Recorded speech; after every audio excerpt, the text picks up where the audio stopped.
ऊर्जा का एक प्राकृतिक चढ़ाव होगा। ये रीढ़ के कमर वाले हिस्से को जबरदस्त तरीके से सक्रिय कर देता है, पूरी रीढ़ की मांसपेशियों को मजबूत कर देता है। आप देखेंगे कि आपकी बुद्धि की तीव्रता में एक अंतर आ जाएगा, सिर्फ इसलिए कि आप कुछ सरल सी चीजें कर रहे हैं।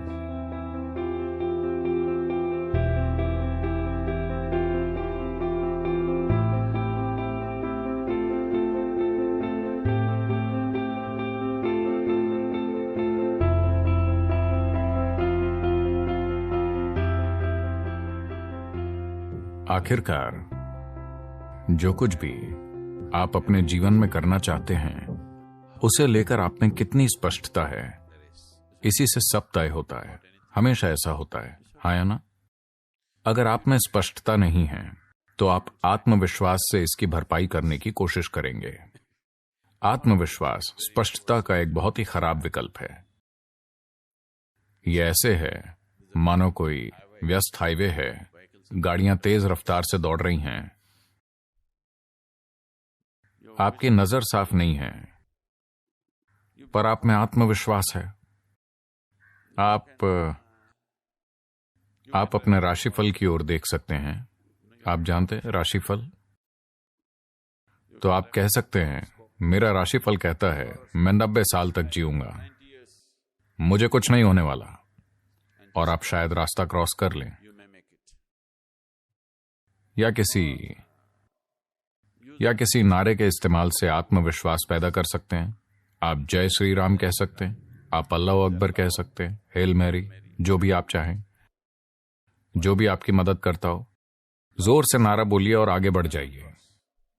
यह काम कर सकता है। संयोग से या किसी ड्राइवर की करुणा के कारण। लेकिन हर रोज अगर आप इसे आजमाते हैं तो हमें पता है कि आप कहां मिलेंगे। एक दिन शायद आप विश्वास के भरोसे पार चले जाएं। तो आत्मविश्वास स्पष्टता का विकल्प नहीं है।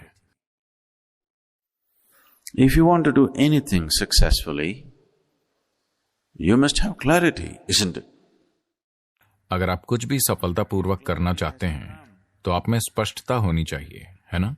अगर स्पष्टता लानी है तो सबसे महत्वपूर्ण चीज है आपकी रीढ़ को एक निश्चित अवस्था में होना चाहिए, क्योंकि आपका बोध बड़े पैमाने पर वहीं से तय होता है। देखिए, रीढ़ केवल एक भौतिक पदार्थ नहीं है, इसके द्वारा सूचनाएं भेजी जाती हैं। यह एक गहरा संचार नेटवर्क है। अगर आप इसे खो देते हैं या अगर ये असंवेदनशील हो जाती है तो आप नहीं जानते आप क्या खो रहे हैं। आप कुछ ऐसा खो रहे हैं जो अद्भुत है। तो ये सिर्फ शरीर का एक हिस्सा नहीं है, ये हमारे सिस्टम में होने वाले संचार का आधार है ना? मेरुदंड यानी रीढ़ अकेली वस्तु नहीं है, ये कई चीजों का जटिल मेल है। हर रोज इसे तानना जरूरी है। अगर ये खुद में घुस जाए तो रीढ़ की संचार क्षमता आमतौर पर खो जाती है। तो ये योग नमस्कार रीढ़ के कमर के इलाके को जबरदस्त तरीके से सक्रिय कर देता है। ये रीढ़ की मांसपेशियों को मजबूत करता है, रीढ़ को ताकतवर बनाता है, ताकि उम्र बढ़ने पर रीढ़ के झुकने से जो नसों में दर्द होता है उससे बचा जा सकता है। और अगर पहले से ही नुकसान हो चुका है तो आपकी रीढ़ को फिर से नया करने का सबसे अच्छा तरीका योग नमस्कार होगा।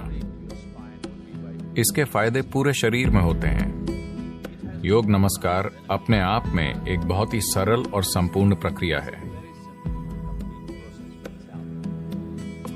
ऊर्जा का एक प्राकृतिक चढ़ाव होगा। आपको बस अपने पांवों को एक साथ रखकर और उकड़ू बैठना होगा। तो उकड़ू बैठना सबसे अच्छा है। अगर आप अपने पंजों को एक साथ रखकर बैठ सकते हैं। आप में से ज्यादातर ऐसा नहीं कर सकते। फिलहाल बहुत कम लोग कर पाएंगे। हम बहुत ज्यादा ऊर्जा नहीं चाहते। तो अगली सबसे अच्छी चीज है कि आप अपने पैरों को कंधों की सीध में रखें, उतनी ही दूरी पर जितनी आपके कंधों की चौड़ाई है। आप 21 बार कर सकते हैं। 21 करने के लिए एक अच्छी संख्या है। अगर आप उतना नहीं कर सकते तो 7 से शुरू कीजिए, धीरे धीरे। हर 2 दिनों पर अगर आप 1 बढ़ाते हैं तो लगभग 40 दिनों में आप 21 पर पहुंच जाएंगे, जो एक अच्छी संख्या है। आप देखेंगे कि इससे आपकी काम करने की क्षमता में एक जबरदस्त अंतर आएगा। अगर आपकी बुद्धिमानी, आपकी बुद्धि की तीव्रता को मापने का कोई तरीका हो तो आप अंतर आता हुआ देख पाएंगे। सिर्फ इसलिए कि आप रीढ़ को आराम देने और उसे सक्रिय करने के लिए कुछ आसान सी चीजें कर रहे हैं।